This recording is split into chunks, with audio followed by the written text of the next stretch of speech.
Operation सिंदूर के बाद भारत और पाकिस्तान के बीच शुरू हुए तनाव में भारत ने आतंकियों के पनाहगाह पाकिस्तान को करारा जवाब दिया।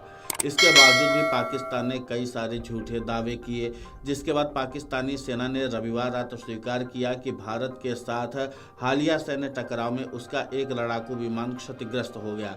हालांकि पाकिस्तानी सेना विमान से जुड़ी और कोई जानकारी साझा नहीं की।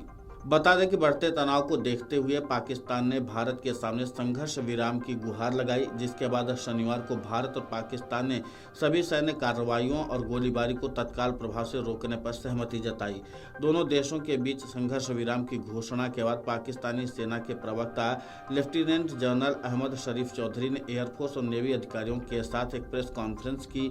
इसमें उन्होंने ऑपरेशन बुनियान उल मरसूस के संचालन और निष्कर्ष की जानकारी दी, जहां शरीफ चौधरी ने कहा कि पाकिस्तान का केवल एक विमान क्षतिग्रस्त हुआ है। इसके साथ ही जब उनसे पूछा गया कि क्या कोई भारतीय पायलट पकड़ा गया है, तो उन्होंने इसे फर्जी सोशल मीडिया रिपोर्ट बताते हुए खारिज कर दिया। गौरतलब है कि ऑपरेशन सिंदूर और इसके बाद दोनों देशों के बीच सीज फायर समझौते को लेकर बनी सहमति के मुद्दे पर हुई प्रेस वार्ता में डीजीएमओ ने बताया कि पाकिस्तान की उकसावे वाली कार्रवाई के जवाब में भारत ने तगड़ा पलटवार किया। डीजीएमओ ने बताया कि भारत और पाकिस्तान के बीच 10 मई की शाम 5 बजे से सीज फायर का समझौता हुआ, लेकिन पाकिस्तान ने भरोसा तोड़ा और संघर्ष विराम का उल्लंघन करना शुरू कर दिया। सीज फायर तोड़े जाने के बाद पाकिस्तान की तरफ से हुई गोलीबारी में भारतीय सेना के 5 जवान बलिदान हुए। हालांकि ऑपरेशन सिंदूर के दौरान जब भारतीय सेना ने पाकिस्तान पर हमला किया तो पड़ोसी देश के 35 से 40 सैनिक भी मारे गए।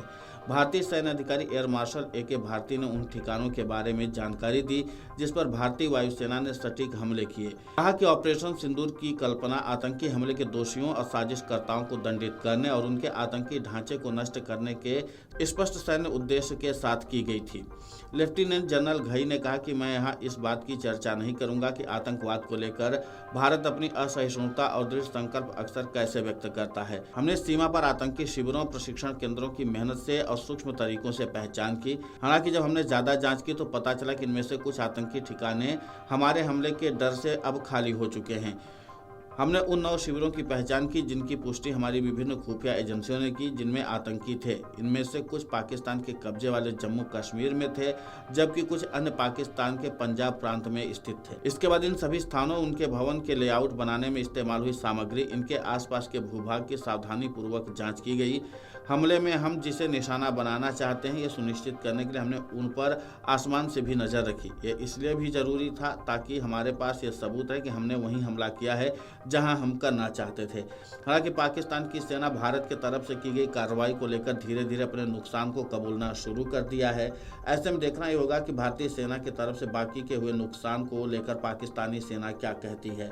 लेकिन भारतीय डीजीएमओ ने वीडियो सबूत के साथ बताया कि कैसे आतंकी ठिकानों को निशाना बनाया और उनको तबाह किया। लेकिन अब पाकिस्तान की तरफ से सिर्फ यही कहा गया है कि उनका सिर्फ एक ही विमान क्षतिग्रस्त हुआ है, जबकि भारतीय पायलट के पकड़े जाने की खबर को उन्होंने अफवाह करार दिया है। लेकिन इतना तो तय है कि भारतीय सेना ने इस बात को बता दिया है कि पाकिस्तान के अंदर घुसकर आतंकियों को ठिकाने लगाने में अब उन्हें कोई नहीं रोक सकता है, बल्कि भारत पूरी मजबूती के साथ इसी तरीके की स्ट्राइक करके आतंकी देश पाकिस्तान को कड़ा संदेश देने की कोशिश जरूर करता रहेगा। अब देखना यह होगा कि पाकिस्तान आगे संघर्ष विराम के उल्लंघन को लेकर जो अपनी चाल चलता है उसको फिर से चलेगा या इस बार शांति बनाए रखेगा। Video desk अमरउजाला.com।